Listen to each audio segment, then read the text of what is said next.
Olá, pessoal. Estamos aqui para mais uma aula de matemática. E, gente, como vocês estão vendo aí no título, essa semana nós vamos estudar um pouquinho matemática e educação financeira, tá? A gente vai envolver um pouquinho sobre matemática financeira, mas é mais voltado para educação financeira, certo? Vocês vão entender um pouco melhor sobre isso no decorrer da aula. A aula de hoje eu acho que vai ser curtinha, tá? Vai ser bem rápida, então vamos prestar atenção aí, ó.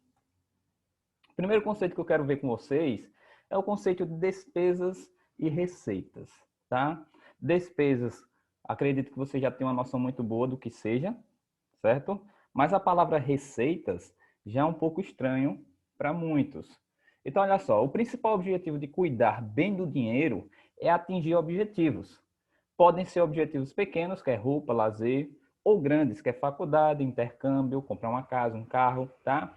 Então, é sempre importante nós termos objetivo de o que a gente quer, o que é que a gente quer fazer com o nosso dinheiro, o que é que a gente quer comprar, como que nós queremos gastar. Nós temos que ter controle e focar no que realmente é importante, tá? Então pode ser para coisas pequenas, como está dizendo ali, ou para coisas grandes, objetivos grandes. Para cuidar do dinheiro, é preciso fazer um orçamento com entradas, que são chamadas de receitas, e saídas, que são chamadas de despesas. Então, gente, o que seria receitas? Receita é todo o valor que você recebe no mês. Ah, se eu trabalho, eu recebo um salário, esse salário que vai entrar na minha conta é receita. Ah, se eu dou aula em particular e recebo um determinado valor para essa aula, esse dinheiro que está entrando é receita, tá?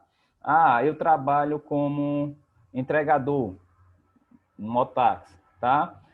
Todo dinheiro que eu receber é chamado de receita. Então, todo dinheiro que você receber durante o mês, não importa qual tipo de trabalho você está fazendo, é chamado de receita. É tudo que você está recebendo. E despesas, você já sabe muito bem, é o que você gasta, né? O que está saindo do seu bolso. Beleza? Então, lembra que esse conceito de receita é tudo que você recebe durante o mês. Então, vamos ver aí um pouquinho sobre despesas. Olha, em relação a despesas, faça uma lista das suas despesas divididas em 3 grupos. Para que fazer essa divisão em 3 grupos? Para que fazer esse controle, gente? Para justamente não gastar além do que você recebe. É ter um controle do seu dinheiro, tá? Lembra que a gente está estudando um pouquinho aqui sobre educação financeira. É você se educar em como você vai gastar o seu dinheiro. Então, olha só, o primeiro grupo, gastos fixos. Esses gastos fixos são gastos frequentes e de valor que se mantém. Por exemplo, supermercado você tem que fazer a feira todo mês. Então, é uma despesa fixa, tá? Conta de luz, conta de água, internet. Então, são despesas fixas que sempre você vai estar pagando todo mês. Gastos variáveis. Os gastos variáveis, que têm valores diferentes a cada mês, são aqueles gastos que você utiliza, por exemplo, para sair para lanchar, vai para uma festa, cinema. Esse dinheiro eventual que você acaba gastando, nós acabamos gastando, que não estava no nosso planejamento. Aí, terceiro grupo são os gastos eventuais ou extraordinários, que são aqueles imprevistos ou que não acontecem sempre. Por exemplo, conserto de um carro, né? O carro quebrou, tem que consertar. Conserto de uma bicicleta, presente para um familiar, para um amigo, né? Tem um aniversário, você quer presentear, então você vai ter um gasto que não estava planejado. Então são gastos eventuais ou extraordinários, certo? Alguém da família ficou doente e é preciso levar para o hospital e vai ter uma taxa, um preço por isso. Então, é um gasto que é extraordinário. Acabou acontecendo sem previsão, tá? Então, são despesas. Tem esses 3 grupos de despesa que é bom a gente sempre estar relacionando para ter um controle sobre o nosso dinheiro. E receitas. Faça uma lista do que entra de dinheiro em 2 grupos. Então, o primeiro grupo, receita fixa, que no caso é o dinheiro de todo mês, por exemplo, o salário que você recebe todo mês, né? Bolsa de estudo, é o valor fixo que você recebe todo mês, tá? Segundo grupo é receita variável. é o dinheiro extra. Né? Por exemplo, ali tem presente em dinheiro, você recebeu um presente do seu pai, que ao invés de ser um objeto, você recebeu dinheiro. Toma esse dinheiro aqui que você pode gastar como você quiser. Prêmio de sorteio, jogou na Mega Sena, ganhou um dinheiro extraordinário. Então, é uma receita variável, tá? Gorjeta, você trabalha ligação, por exemplo, você recebe gorjeta. Então, também é uma receita, um dinheiro que está entrando, que é variável. Então, tem esses dois grupos de receitas, certo? Aí temos aqui algumas regras de orçamentárias. Para determinar porcentagens destinadas para cada tipo de despesa, podemos seguir a regrinha 50, 15 35, que é 50%, 15% e 35%. O que isso quer dizer? Quer dizer isso aqui, gente. Está explicando aqui nesse gráfico. Olha aqui nesse gráfico aqui. 50%, que é essa metade em azul claro, é as despesas essencial, né? Os gastos essenciais. Aí está dizendo aqui do lado, ó, separe 50% do orçamento para os gastos essenciais, né? Por exemplo, pagar energia, supermercado, aluguel, essas coisas, certo? 15% prioridades. Aí 15%, ó, 15% para prioridades financeiras, se estiver endividado para pagar dívidas e parcelas, se não estiver para investimento. Então, esses 15% do que você recebe, você tem que destinar, por exemplo, para pagar o seu cartão de crédito, né? Você comprou alguma coisa na loja, num boleto, então você tem que pagar seu boleto. Então, são gastos que são prioridades. E temos aqui os 35%, que é o estilo de vida, né? 35% da sua receita é destinadas para manter o estilo de vida. Você quer, por exemplo, você tem uma moto, você precisa de dinheiro para manter essa moto. Como é que você vai botar combustível? Como é que você vai trocar um pneu? Como é que você vai fazer a manutenção dessa moto? Então, é um dinheiro que você vai utilizar para o seu estilo de vida. Se você quer andar de moto sempre, você precisa gastar esse dinheiro. Aí temos aqui a parte de juros, tá? Quando as famílias ou empresas emprestam déficit no orçamento, né?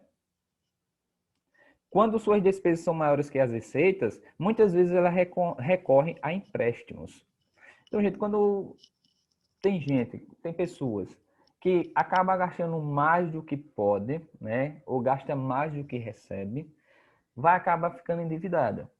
E geralmente o que essas pessoas fazem, o que essas famílias fazem?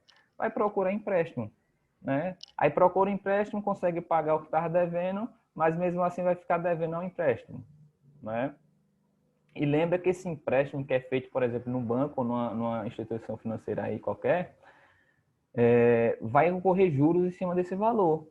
Então, pegou esse empréstimo, vai passar com o decorrer dos dias, do tempo, dos meses.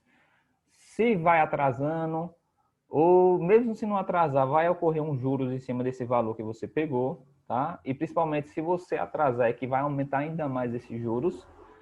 Então, não é uma coisa aconselhável. Então, procura sempre gastar o que está dentro do seu orçamento, né? E com a ideia de que sempre sobrar alguma coisa para guardar.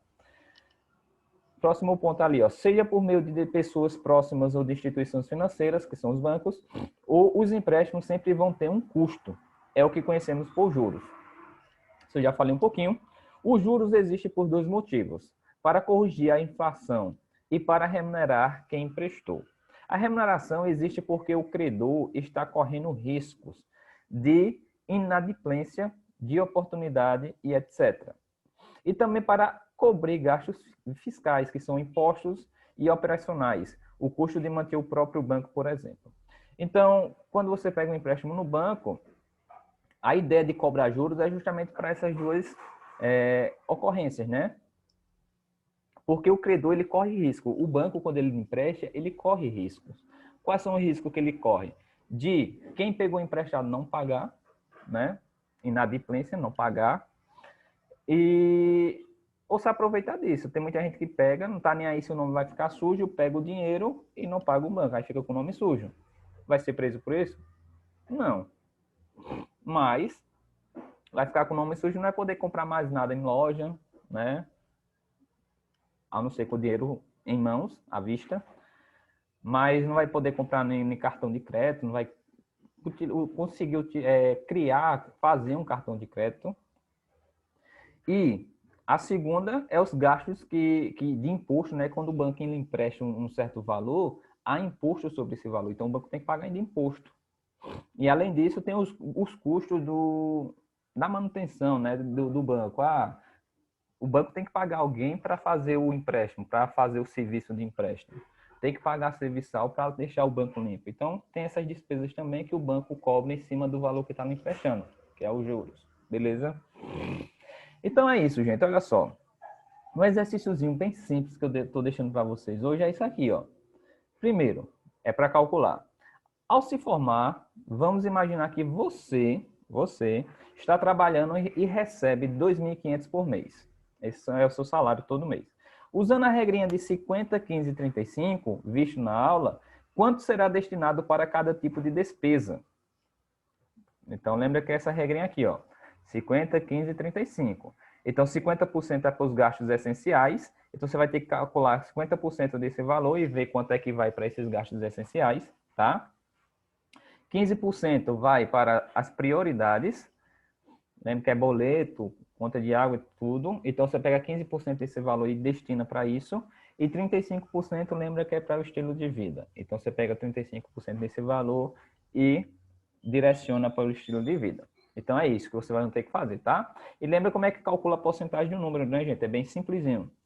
Se eu quero calcular, por exemplo, deixa eu fazer aqui rapidinho, 10% de um valor, por exemplo, de 2.500, lembra que 10% representa a mesma coisa que 10 sobre 100, não é? Então, o que é que eu vou fazer? Eu vou pegar 10 sobre 100 e multiplicar por 2.500. Né? Eu calculo isso aqui, eu vou achar a resposta. Eu calculo quanto é 10% de 2.500. O resultado que eu achar ali vai ser o valor. Não é isso? Beleza. Continuando aqui, tem dizendo, analise a porcentagem de gastos com despesas essenciais e supérfluas por mês e faça uma projeção anual. Tá? Então, você vai olhar quanto é que você vai gastar aqui com despesas essenciais e supérfluas. Quando fala supérfluas, o que é que você gasta sem necessidade? Ah, você viu uma roupa bonita, mesmo você não precisando, você vai e compra. Então, você vê quanto você gasta por mês com isso e faça uma projeção anual. Se você continuar com essas despesas durante o ano, quanto é que você vai gastar? É isso, tá? Segundo, discutir o que é possível economizar. Tranquilo?